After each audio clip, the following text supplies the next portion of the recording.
Assalamualaikum warahmatullahi wabarakatuh. Bismillahirrohmanirrohim. Perkenalkan, saya Niken Dedesna Lindri. Saya di sini sebagai pengrajin mengolah benang.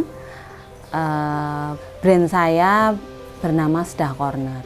Awal dari usaha kami sejak mungkin tahun 2016-2017 diawali dengan hobi, hanya sekedar hobi saja.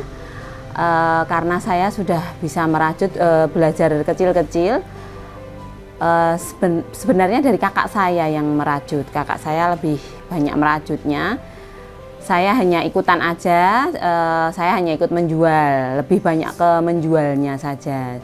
Awalnya kita hanya bikin sendiri untuk kita pakai pribadi, tapi ada beberapa teman yang mau memesan. Akhirnya kita bikin banyak, dan saat itu masih kakak saya yang bikin dan anak saya diajari. Anak saya masih kelas 4 SD waktu itu. Terus diajar, akhirnya bisa anak saya bikin dompet-dompet kecil biasa.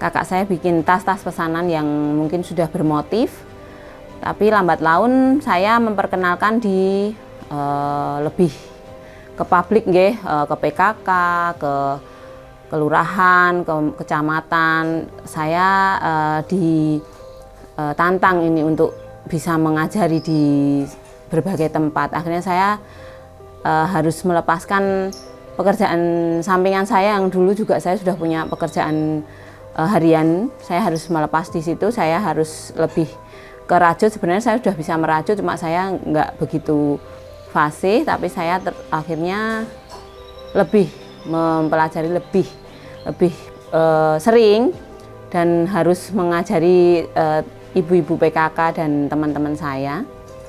Lalu akhirnya saya bisa bikin banyak, dan tidak menyangka kayak toko gitu. Waktu itu brandnya bunga rajut itu dari kakak saya. Selanjutnya ada waktu itu bunga rajut, tapi kita ada membikin pernik-pernik dari kain perca, dari beberapa limbah sampah plastik gitu. Saya dengan anak saya. Lalu ketika kita mau memproses ke haki, bunga itu banyak sekali dipakai di beberapa brand. Akhirnya kita lebih menguatkan ke Sedah Corner karena Sedah itu anak saya. Lalu kita merambah ke makram. Jadi ini beda dengan rajutan. Makram itu seni mengolah benang dengan tali simpul atau tali temali. Jadi biasa kita temui di pramuka. Berjalannya waktu anak saya sampai sudah SMA, menginjak SMA, dari SD merajut, terus SMP membuat dari perca-perca kain, dari limbah sampah dan sebagainya, akhirnya sampai ke SMA.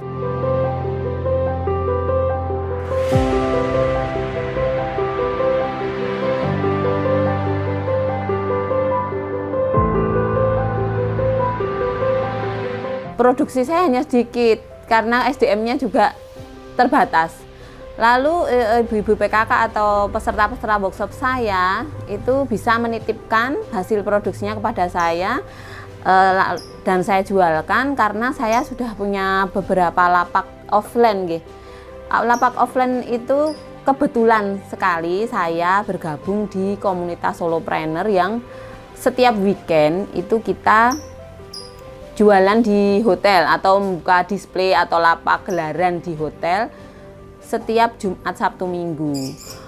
Jedanya sangat cepat antara Jumat, Sabtu, Minggu berikutnya.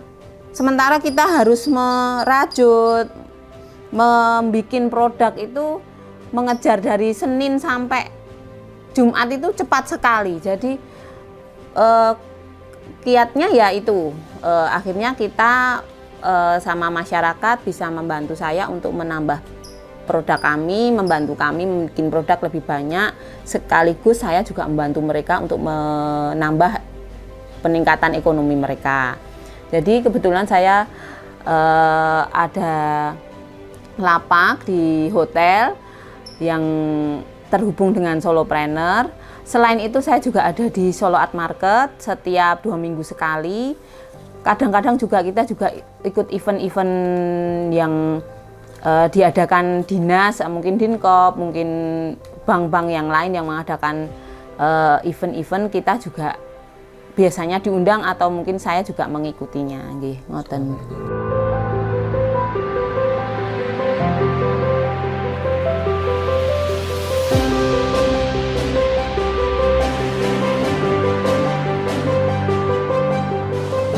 Untuk paling laku itu souvenir, karena memang kecil, saya berhubungan dengan hotel lagi.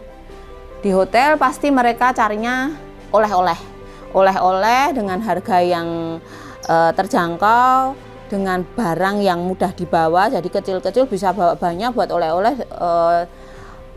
mungkin saudaranya, mungkin teman-temannya yang dari negara atau daerah asalnya.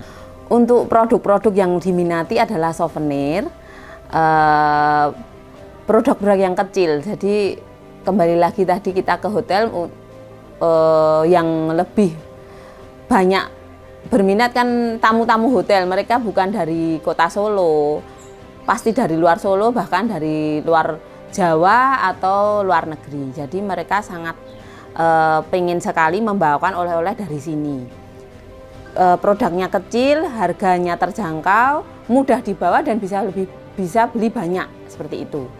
Dan yang diminati lagi saya tadi kan udah saya sebutkan dari awal, saya bikin rajut mix batik itu karena dengan kita mix dengan kain wastra yang mencerminkan budaya Jawa, budaya Indonesia, mungkin pas sekali kalau untuk oleh-oleh tamu-tamu hotel ke negara atau kota asalnya.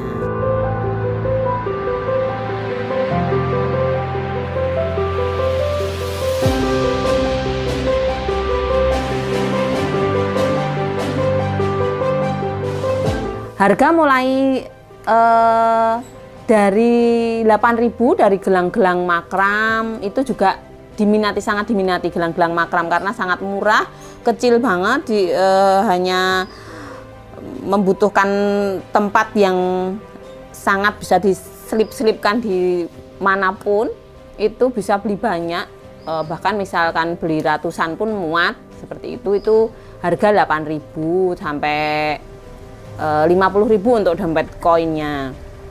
Lalu untuk tas-tas yang lebih agak masih masuk di penjualan juga diminati adalah tas lempang. Tas lempang itu banyak diminati kaum muda biasanya, yang bisa masuk HP dan dompet kecil atau mungkin dompet koin-koin yang bisa dimasukkan seperti itu.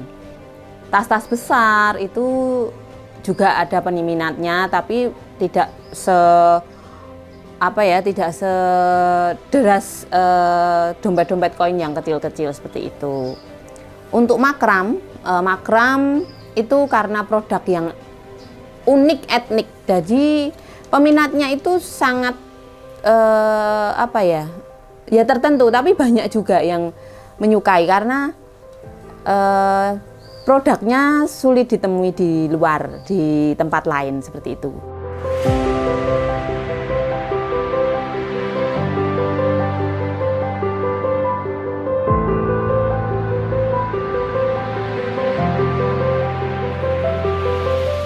Kalau tips saya, pokoknya kita selalu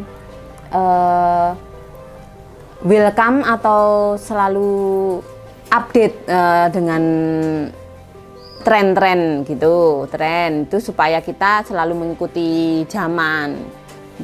Jangan terlalu kaku dengan produk kita karena kita tidak suka seperti ini. Itu tips saya. Tapi ada beberapa di tim saya itu memang kita stylenya ini gitu, jadi ada beberapa yang perlu kita kolaborasi seperti itu. Semua ada pasarnya sendiri. Terus harga juga jangan terlalu tinggi, juga jangan terlalu murah karena akan menjatuhkan nilai produk kita. kalau terlalu tinggi juga sulit kita menjual.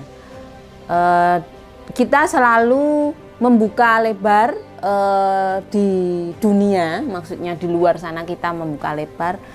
Bagaimana kita mencari informasi, mendapat informasi, mencari ilmu di luar untuk mendapatkan relasi yang banyak dengan selalu beramah tamah. Kita juga selalu memberi senyuman, mengumbar senyuman kepada siapapun supaya kita tetap dikenal dan mereka akan tetap balik lagi dengan pelayanan kita yang ramah. Itu mereka akan balik lagi, di sini ramah sekali, atau penjualnya baik, seperti itu. Dia pasti akan kembali dan akan menceritakan ke teman-temannya atau keluarganya bahwa di situ ada tempat-tempat yang bagus untuk kita kunjungi atau kita beli produk-produknya, seperti itu.